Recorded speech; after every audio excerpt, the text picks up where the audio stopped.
পিকনিকে এসেছি। একটু একটু বোরিং লাগছে। আমার চোখটা কি লেন্স কমা লাগছে মনে হচ্ছে। তো যাই হোক,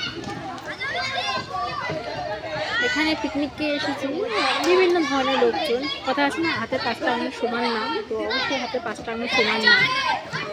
এখানে পিকনিকে এসে, আগে পিকনিক কী হতো, আগে যখন পিকনিকে যেতাম সবাই একে অপরের সাথে আলাপ করা, গল্প করা, কত মজা, কত আনন্দ, একসাথে রান্নাবান্না করা, খাওয়া দাওয়া।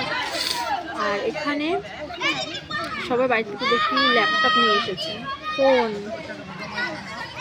সবাই ফোন টিপছে, ল্যাপটপ দেখছে।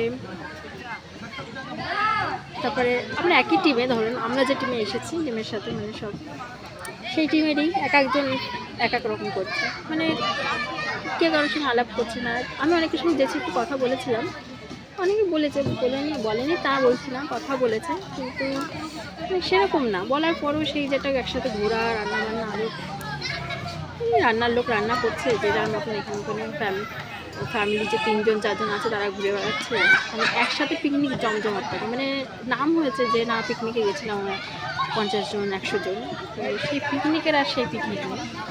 তো কীরকম একটা লাগছে। আর এইসব পার্কের পিকনিক তো আমার প্রথম থেকেই কোনোদিনও ভালো লাগে না, কারণ এখানে শুধু খাওয়া দাওয়া আর ঘোরা, আর কিছুই না। ঘোরা বলতে পারবো না, তাও পার্কে প্রত্যেকটা কিছুতে উঠতে গেলে 20 টাকার টিকিট, এক একজনের 20 টাকা করে টিকিট, সব কিছুতে। যেখানে উঠবে এই যে সব কিছুতে 20 টাকা করে টিকিট।